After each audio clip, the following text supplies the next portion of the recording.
अस्सलाम वालेकुम and welcome to MK academy. आज का हमारा टॉपिक है मॉडलिंग ऑफ रिक्वायरमेंट्स, यानी कि रिक्वायरमेंट्स को गैदर करने के बाद उनको एनालाइज करने के बाद उसको हम मॉडल करते हैं, यानी कि उनको डायग्रामेटिक फॉर्म में रिप्रेजेंट करते हैं कि कैसे जब हमारे पास ये रिक्वायरमेंट्स पूरी हो जाएंगी तो कैसे जो है हम अपने प्रॉब्लम को सॉल्व कर लेंगे। कोई बिज़नेस प्रॉब्लम है या किसी प्रोजेक्ट से रिलेटेड है या कोई प्रोडक्ट से रिलेटेड है तो हम उसको सॉल्व कर लेंगे। UML बेसिक टूल्स होता है जो रिक्वायरमेंट्स को मॉडल करने के लिए यूज़ होता है। UML बेसिकली एक लैंग्वेज है जिसके अंदर हम डायग्राम्स को बनाते हैं। That is called unified modelling language. एक लैंग्वेज जिससे हम जो है हमारे डायग्राम्स को बनाते हैं ताकि हम अपनी रिक्वायरमेंट्स को चेक कर सकें, यानी रिक्वायरमेंट्स को मॉडल कर सकें। तो ये 4 किस्म की डायग्राम्स हैं: use case diagrams, class diagrams, sequential diagrams and state diagrams. और इस वीडियो में हम कवर करेंगे बेसिक और सबसे ज़्यादा यूज़ होने वाली diagram, that is use case diagram को। यूज़ केस डायग्राम में बेसिकली 2 मेन कंपोनेंट्स होते हैं। एक हमारे पास होता है एक्टर और दूसरे होते हैं यूज़ केसेस, जो कि बेसिकली हम फंक्शनैलिटी भी कह सकते हैं, जो कि हमें दिखाती हैं कि क्या क्या काम हो रहे हैं। यहाँ पर एक लफ्ज़ लिखा गया है कि single unit of meaningful work, यानी कि अगर हम ये चाहते हैं कि हमारा जो है एक ऑर्गेनाइजेशन को रिप्रेजेंट करने के लिए हम यूज़ केसेस बनाएं तो उसके लिए हमें बहुत सारे यूज़ केस बनाने पड़ेंगे। लेकिन अगर हम ये चाहते हैं कि सिर्फ एक पर्टिकुलर फंक्शनैलिटी को रिप्रेजेंट करें तो उसके लिए एक यूज़ केस डायग्राम बनाएंगे। फॉर एग्जांपल, एक स्टूडेंट के लिए अगर आप डायग्राम बना रहे हैं तो उसके लिए अटेंडेंस के लिए अलग यूज़ केस डायग्राम बनेगी और उसके अलावा उसके रिज़ल्ट के लिए अलग यूज़ केस डायग्राम बनेगी। इसलिए इसको single unit of meaningful work कहा जाता है। आगे चलते हैं तो यूज़ केस डायग्राम यहाँ पे देखें, एक बहुत ज़्यादा बेसिक एग्जांपल दी गई है जिसमें हमारे पास एक कस्टमर है जो कि एक्टर के तौर पे काम कर रहा है। वो लॉगिन करता है, लॉगिन करने के बाद एक्सटेंड करता है, एक्सटेंड हो रहा है एक फंक्शन इसमें से, that is register with book shop.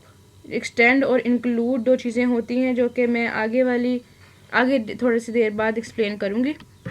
So moving on to the next slide. Use case diagram में हम जनरल कमेंट्स को ऐड कर सकते हैं।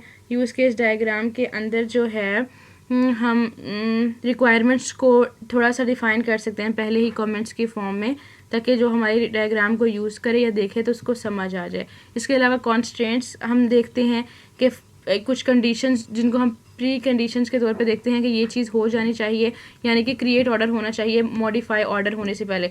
ये ना हो कि आपने एक यूज़ केस डायग्राम बनाई हुई है जिसमें आपने लिखा हो मॉडिफाई ऑर्डर, जब ऑर्डर क्रिएट ही नहीं हुआ तो वो मॉडिफाई कैसे हो सकता है। तो मॉडिफाई ऑर्डर के लिए एक ये प्री कंडीशन है। फिर पोस्ट कंडीशन होनी चाहिए कि उसके बाद इनवेरिएंट्स होने चाहिए, जो कि लाजमी होना ज़रूरी है कि कस्टमर होना है हमारे पास, एक्टर का होना बहुत ज़रूरी है। ये ना हो कि कोई आपने यूज़ केस डायग्राम बनाए हुए उसमें कोई एक्टर ही ना हो। इनवेरिएंट्स वो चीज़ें होती हैं जो कि हमेशा होती ही होती हैं और हमेशा ट्रू ही होती हैं। नेक्स्ट है कि कुछ सिनेरियोज होते हैं। जब यूज़ केस डायग्राम बनाएं तो बेहतर ये होगा कि आप अपने माइंड में कोई सिनेरियो रख लें कि आया ये आप एक स्टूडेंट के लिए बना रहे हैं, एक पेशेंट के लिए बना रहे हैं, एक हॉस्पिटल सिस्टम के लिए बना रहे हैं, किस चीज़ के लिए बना रहे हैं। और ये ज़रूरी नहीं है कि एक्टर एक ही हो, फंक्शनैलिटी एक होना इज़ इम्पॉर्टेंट, लेकिन ज़रूरी ये नहीं है कि जो है एक्टर एक ही हो, ये बात ज़रूरी नहीं है। देखें कि फिर यहाँ पे भी वही बात लिखी हुई है कि एक्टर जो है वो एक इंसान भी हो सकता है और इसके अलावा एक्टर जो है एक सिस्टम भी हो सकता है, एक कंप्यूटर सिस्टम भी हो सकता है। जनरलाइजेशन यहाँ पे परफॉर्म की हुई है कि एक स्टूडेंट बेसिकली एक पर्सन ही होता है।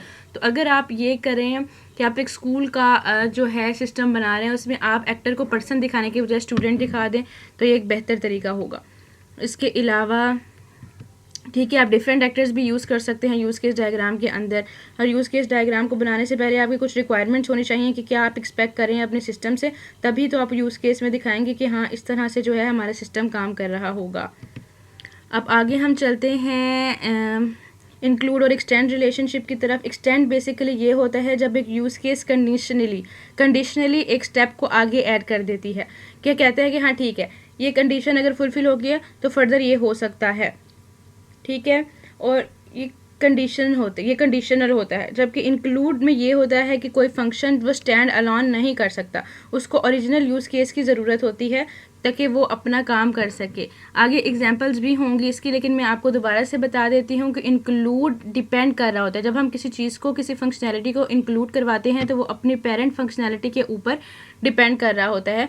जब हम एक्सटेंड करवाते हैं तो एक्सटेंड बेसिकली वो होता है जिसके अंदर हम कंडीशनली एक और काम फंक्शनैलिटी करवा देते हैं जो डिपेंड नहीं कर रही होती है हमारे पेरेंट फंक्शनैलिटी पर। यहाँ पर थी हमारी यूज़ केस डायग्राम की एक्सप्लेनेशन हो गई है ख़त्म। अब मैं डायग्राम्स आपको शो करवा देती हूँ।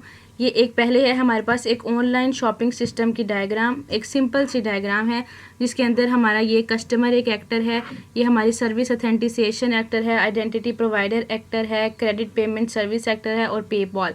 देखिए मैंने बताया था कि हम डिफरेंट लोगों को जो है एक्टर्स ले सकते हैं। यहाँ पे डिफरेंट चीज़ों को एक्टर्स के तौर पर लिया गया है और इनकी फंक्शनैलिटीज़ हैं view items, make purchase, complete checkout और लॉगिन। अब जो कस्टमर है वो सारे काम कर रहा है सिवाय इस कंप्लीट चेकआउट के, और यहाँ पे हमने इंक्लूड कर दिया मेक परचेज से ये दो चीज़ें इंक्लूड कर दी कि मेक परचेज जब करने लगेंगे तब ही हम व्यू आइटम्स करेंगे।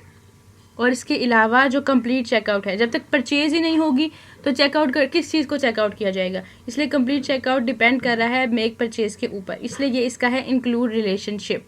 इसके अलावा ये एक्टर्स भी अपने अकॉर्डिंगली चेक कर लेंगे कि क्या होना चाहिए और क्या नहीं होना चाहिए। यहाँ पर भी हमने एक डायग्राम ली हुई है एक इन्वेंट्री सिस्टम की, जिसके अंदर जो है एक कस्टमर सपोर्ट ऑफिसर है, चीफ एडिटर है, ऑनलाइन कस्टमर है और प्रोडक्ट मैनेजर है।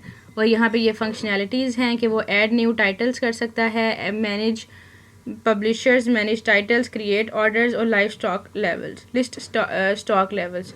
ये सारे काम ये कर सकते हैं और ये भी कर सकते हैं।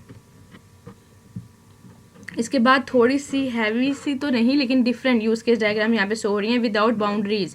देखिए पीछे वाले में बाउंड्रीज बनाई गई थी यूज़ केसेस के बाहर, वो बना दें तो ठीक है, वो सिस्टम की बाउंड्री को शो करते हैं। आप नहीं बनाना चाहते हैं दैट इज़ फाइन।